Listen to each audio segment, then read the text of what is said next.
tingués algun fall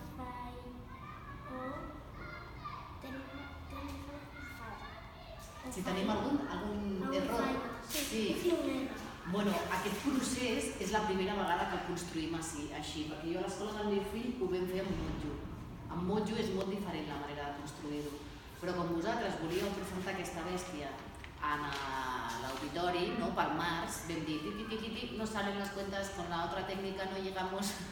Llavors vam fer aquesta tècnica que és nova, i llavors anem fent ensayo-error amb totes. Com ho veieu? A veure, què? Això funcionarà, no funcionarà? Jo vaig dient la meva i llavors elles a vegades em diuen no sé, esto quieres decir? A veure, provem-ho de l'altra manera i així anem aprenent juntes. Anem fent, jo la manera la coneixia perquè l'havia vist en vídeos que treballaven altres escultors i llavors més o menys em podia imaginar com es feia, però tampoc no ho havia fet mai. O sigui que sí, hem tingut errors, sí, hem hagut d'anar enrere per desfer el que havíem fet malament i sí, hem après molt, perquè dels errors s'aprèn molt. Doncs som un grup, jo soc l'Edith, em dic Edith La Sierra, i el grup de mames que està venint, doncs des de la Míriam, la teva mama, a la Nieves, a la Julieta, és que han passat unes quantes que només han vingut un dia i no m'he quedat amb els noms de tots. Decimos que si tenéis algún nombre en el grupo. No ens hem posat nom, això no ho hem pensat, mira quina bona pensada, ens ho hem de dir.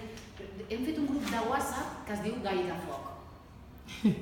Mira, una mica, ens ho podíem haver pensat una mica més, però de moment tenim aquest grup. Ja els hi proposaré, a les mames, si ens canviem el nom. Clar, i quina bona pensada. ¿Por dónde vais? Pues vamos en la fase vestido. Nos faltará, estamos en la fase piel, nos faltará el vestido, que el vestido se lo haremos con pintura.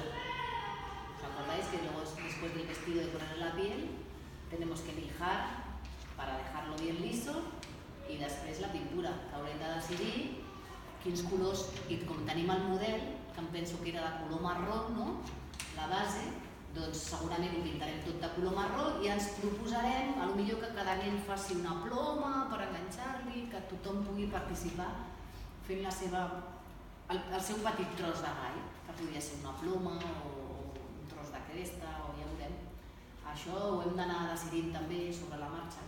Us ve de gust vosaltres fer un tros, una ploma pel gai? Sí. Doncs pot ser una idea, a veure.